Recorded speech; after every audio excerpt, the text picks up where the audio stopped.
Hello, good morning everyone. Myself Dr. Kavita Lalchandani.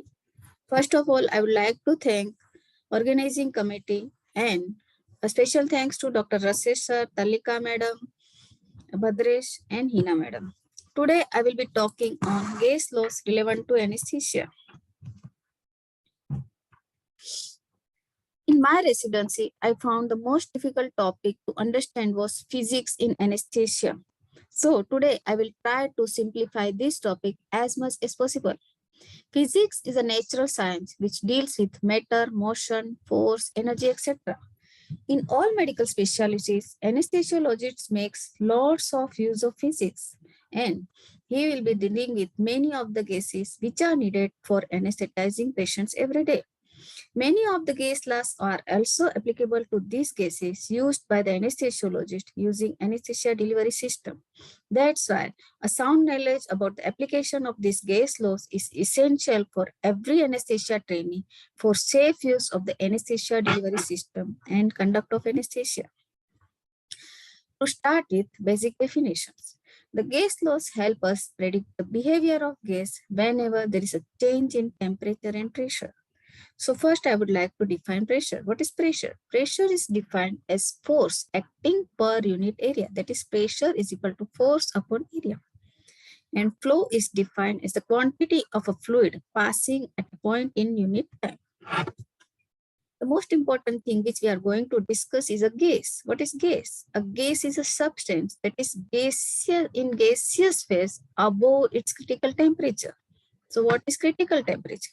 Critical temperature is the temperature above which a gas cannot be liquefied, no matter how much high pressure you are giving. Here you can see you are increasing the pressure. Still, this is above critical temperature, so it will remain in the gaseous form. In contrast, vapor is a substance that is in gaseous form, but it is below critical temperature. So if you applied more pressure, this gas will be converted to liquid. Why critical temperature is important? So as we know, oxygen can be stored in the liquid form. But how can we store? So liquid oxygen should always be stored below minus 180 degrees Celsius because critical temperature of oxygen is minus 180 degrees Celsius. In this lecture, mainly I will be discussing different variables which I have discussed here. Amount will be described in moles. 1 mole is equal to 22.4 liters. That much volume will be occupied by the gas.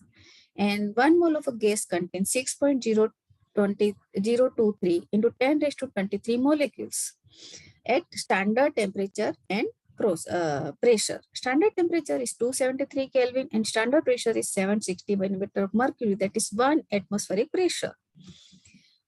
Volume is measured in liter, temperature in Kelvin, and universal constant is R, that is the value is 1.987 joules per degree per moles in SI units. So today mainly I will discuss Boyle's law, Charles' law, Gay-Lussac's law, Avogadro's law of hypothesis, universal gas law, Dalton's law, Hagen-Poiseuille's law, Graham's law, Reynolds number, Bernoulli's principle, Poynting effect and diffusion of gases. In 1962, Robert Boyle realized that gases had an interesting response when he put them into containers and changed their volume. He took a bottle and squeezed it. He found that when the bottle was squeezed, the pressure inside the bottle increases, but the volume decreases. So he stated that at constant temperature, the volume of a given mass varies inversely with the absolute pressure. That means volume is inversely proportional to the pressure. So PV, pressure into volume, is equal to K1, that is constant. In clinical practice, how the Boyle's law is applied. So Boyle's law can be applied to know the volume of oxygen in a full E type of cylinder available for use at common gas outlet. Now, if you want to calculate how much oxygen cylinder will last, so if we consider the pressure in the cylinder, that is P1 at around 2000 psigs, and volume of the cylinder is V1, that is 5 liter, volume of oxygen available at a pressure at common gas outlet, that is 15 psig, can be calculated as follows. The equation will be P1 V1 is equal to constant and P2 V2 is equal to constant.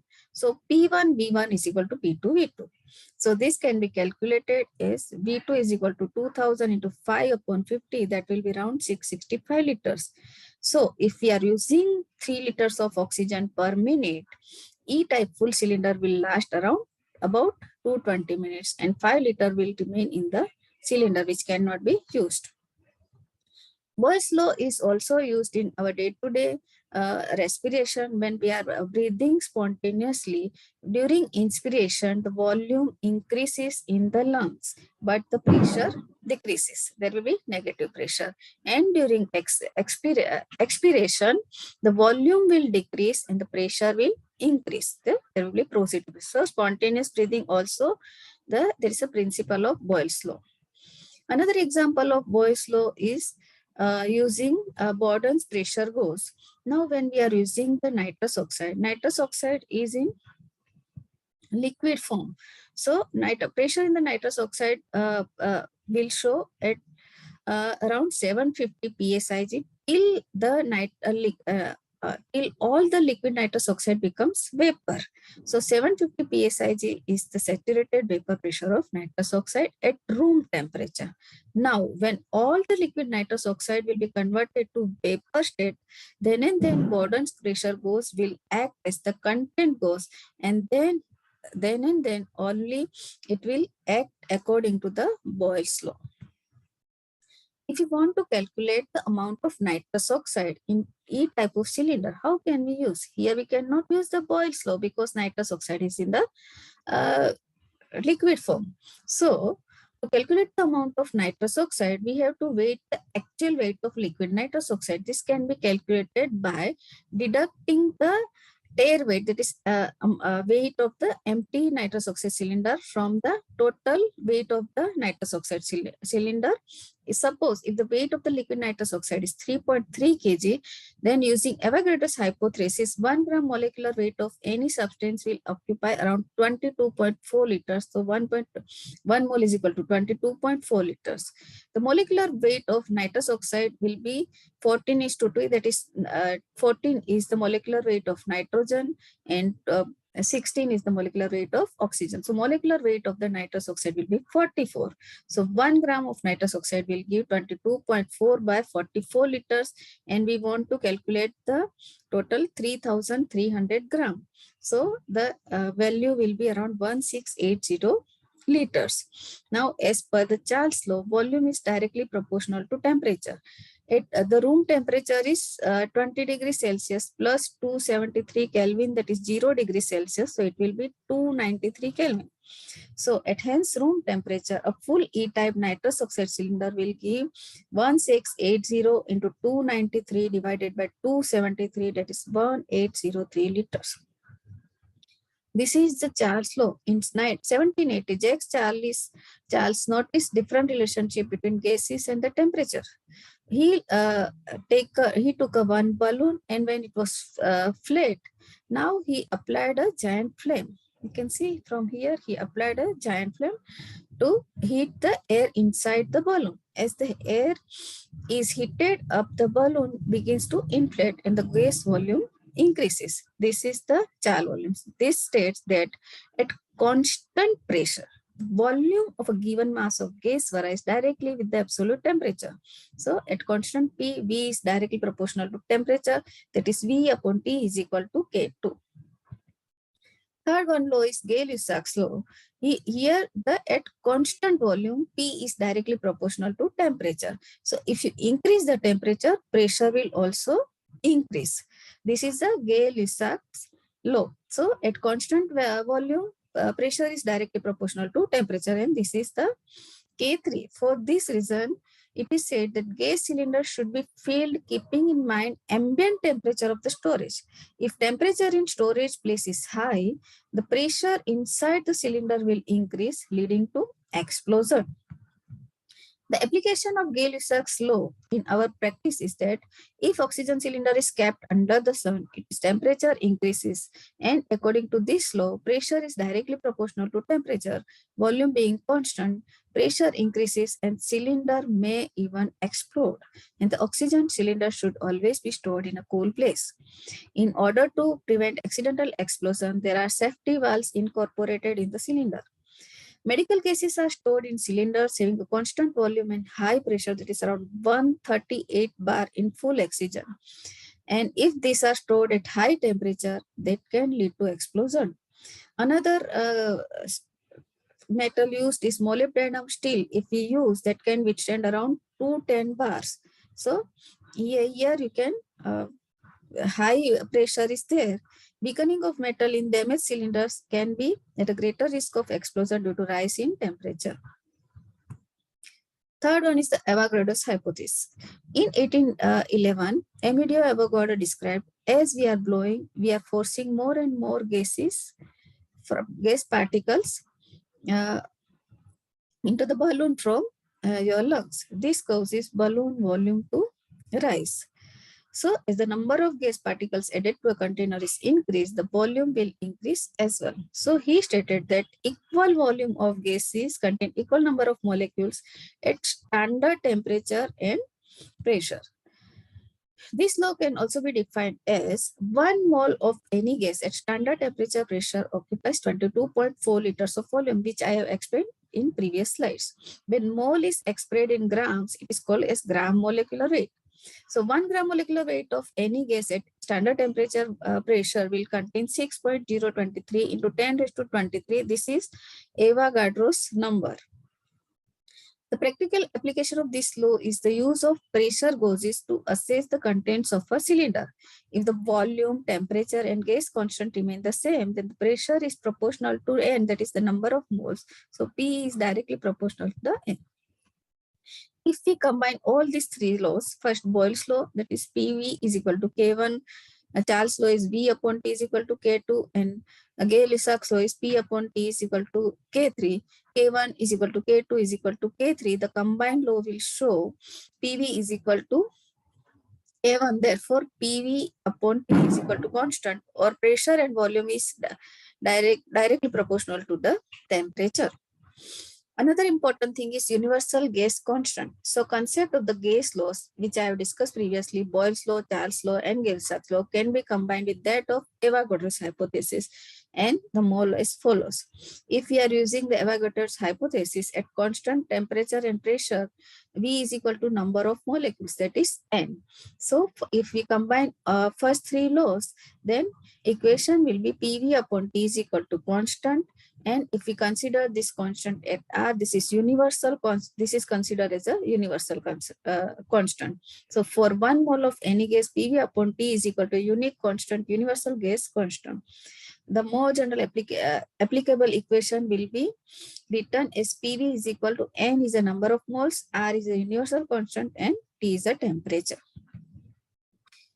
So how this universal gas constant is applied in our day-to-day practice? Bourdon's pressure gauge, which we are using to indicate the content of the gas cylinder, because we cannot use the manometer to measure the pressure, because in cylinder the pressure is high, so we need special pressure gauge, that is Bourdon's pressure gauge. Here the equation will be PV is equal to nRT. Here the volume is constant, temperature is constant, and R is already a constant. So P will be is equal to N. That means pressure shown in the Bourdon's gauge is proportional to the number of molecules, which is the amount of gas in the cylinder. And the pressure gauge acts as a content gauge. Another important law is Dalton's law. It is a law of partial pressure. It states that when we are using mixture of two gases, the pressure exerted by each gas is same as the pressure exerted if that gas is alone used. So it can be defined as in a mixture of gases, the total pressure exerted by the mixture is equal to the sum of pressures exerted by the individual gases.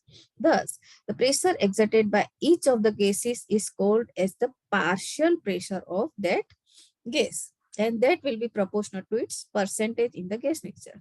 Here is the example. If we consider the heliox is a mixture of helium and oxygen, in which 21% is oxygen and 79% is helium. Now here you can see when they both are combined, the pressure will be around 400 kPa. If we consider individual 21% of the oxygen, pressure is 88 kilopascal, that is 21% of 400, and in this is the pressure of 312 kPa. So this is, if we consider total of both, that is 312 plus 80, 88, that will be total 400 kPa. So this law suggests that when the mixture of gases are combined, the pressure exerted by each gas will be same as if they are used alone. Now coming to relation between pressure and force. In clinical practice, we often use different capacity of syringes to inject medicine intravenously. The knowledge of interrelationship of pressure and force help us to prevent generation of excessive pressure. Now, if we consider the formula, that is pressure is equal to force upon area. So when we are using the same force for 10 ml syringe and 2 ml of syringe, the force generated will be more with the 2 ml of syringe. Application: if you want to dislodge the clot from the spinal needle, if you use the 2 ml syringe, that will generate more pressure compared to 5 ml syringe. You can see here I applied equal force in 10 ml syringe and 2 ml syringe. So area is large, that's why pressure will be low. Here area is small, so pressure will be high. Another important application of the pressure and force relationship in pressure reducing valve. In pressure reducing valve, they are made in such a way that when the gas is delivered from the high pressure valve, it goes first to the valve area. This is a small area. So here there will be high pressure. Now they have kept a diaphragm in between, and this is a large area, as well as spring action is also there. So when these gases go to the large area, it will be converted into the low pressure, and when it comes to the common gas outlet, it will be delivered at low pressure. This is how this pressure reducing valve help us to deliver the gases from high pressure to at low pressure at common gas outlet. The another important point is principle is laminar flow versus turbulent flow. In laminar flow, the molecules of the fluid move in numerous layers. Here you can see the fluid is moving in numerous layers. But laminar flow is highest velocity of flow is highest at center compared to periphery. Generally, flow through cannula and endotubal tube is laminar flow. For flow to occur, there must be pressure difference between ends of tube, and also flow of the this laminar flow depends on diameter of tube, length of tube, and viscosity of fluid. If we consider if the length is double, the flow will be decreased. Therefore, flow is inversely proportional to the length of the tube. If viscosity, considering it is a measure of the frictional forces acting between the layers of the fluid as it flows along the tube. As the viscosity increases, the flow decreases proportionally. The flow and viscosity are inversely proportional. Therefore, it is often seen that increased viscosity increases the risk of vascular occlusion. This relationship between flow and factors affecting flow is represented by Hagen-Poiseuille's equation. So Hagen-Poiseuille's equation is that Q indicates the flow liters per second, pi, the value of pi is 3.14, P1 minus P2 is the pressure difference, and R is the R raised to 4, that is radius. So if the pressure gradient and radius are more, that is diameter, the flow will be more, that is direct proportion. And if the viscosity and length are more, the flow will decrease. So it is a inverse proportional. Now, application of this law we can see in the IV catheter. So, if consider this, suppose we want to give the fluid to the patient at high rate. So, what we can do? If we increase the pressure gradient, so how to increase the pressure gradient? We can increase the height of the fluid, and also we can use the pressure brake. So, that will increase the pressure brake, and we can increase the radius. So, we can increase the diameter, that will increase the flow through the tube. And if we decrease the length, again, it will increase the flow, and if we decrease the viscosity. So Hagen-Postler's law suggests that by increasing pressure gradient and diameter of the cannula, we can increase the fluid, and we have to decrease the length of the cannula. So here you can see the diameter of the 22 gauge cannula is 0.9 meter. Now, if we increase the diameter by only 2 millimeter, the flow will increase from 36 to 60 ml. By increasing the diameter from uh, uh, 1.3 to 1.8, the flow will increase by 90 ml per minute. So, how this acts? This is a Hagen-Poiseuille's equation. Another is a turbulent flow. The turbulent flow fluid no longer flows in a steady manner. There is a formation of eddy currents. This happens when using a fluid at high velocity. In turbulent flow, the flow rate is proportional to the square root of the pressure gradient. Graham's law is applied for turbulent flow. It states that the flow rate is directly proportional to square root of pressure gradient and inversely proportional to square root of the density. The most important thing is Reynolds number. Osborne Reynolds, a British engineer and physicist, demonstrated that transition from laminar to turbulent flow in a pipe depends upon the value of a mathematical quantity that is called Reynolds number. What is Reynolds number? Reynolds number is dependent on the velocity, density, diameter, that is direct relation, and it is inversely proportional to the velocity. Reynolds number is a dimensionless number, and if it exceeds more than if x is 2000, the flow will become turbulent from laminar. Here you can see this is a laminar flow. The Reynolds number is less than 2000. Now, when the Reynolds number has increased from 2000 to 4000, the laminar flow has converted to turbulent. And if the Reynolds number is more than 4000, the flow will be turbulent. This is applied in our anesthesia workstation. If we are using low flow anesthesia, the clearance of the flow is meter is longer and narrower. So here laminar flow will be there, and it is a function of the gas viscosity.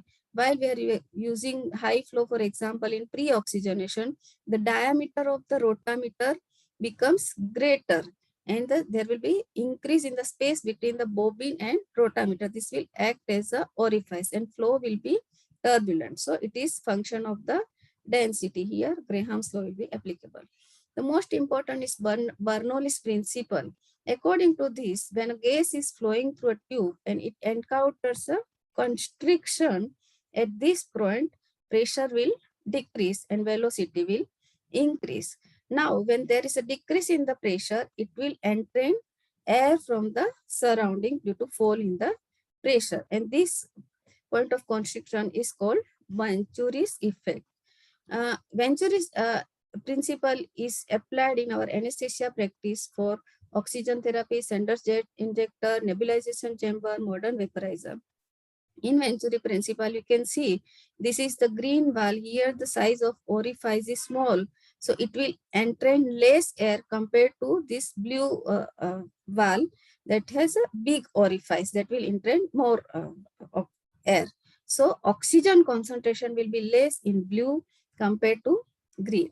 Here you can see this is the Venturi principle, and this blue line is showing the oxygen, and the surrounding is air entrainment. Pointing is seen when the two gases, one of high and another of low critical temperature, are mixed in a container. The critical temperature of the gas with high critical temperature will decrease to a lower level, that is called pseudo critical temperature. Antonox is an example of pointing effect. That is used for labor analysis. There is a mixture of 50% of oxygen and nitrous oxide. As we know, the critical temperature of oxygen is -118 degrees Celsius and nitrous oxide is 37 degrees Celsius. So when they are mixed in same cylinder, the critical temperature of mixture will be -60 degrees Celsius. So in cold climates, if the temperature is less than -6 degrees Celsius, the nitrous oxide will separate into its liquid form and will remain in the bottom of the cylinder, and patient will get initially oxygen, and in later part patient will get nitrous oxide, which can lead to hypoxia. That's why whenever we are using the Entonox, cylinder should be thoroughly shaken before use. Another important thing in our day-to-day practice is solubility of anesthetic agents. Solubility is the ability of a substance to dissolve. So one is the blood gas solubility, which is the ratio of the concentration of anesthetic in the blood phase to the concentration of the anesthetic in the gas phase. So if the anesthetic agent has a high blood gas solubility, uh, the more agent will be carried away from lungs and compared to with agents with low blood gas solubility. So their concentration in the alveolar air builds up more slowly compared to agents with low blood gas solubility.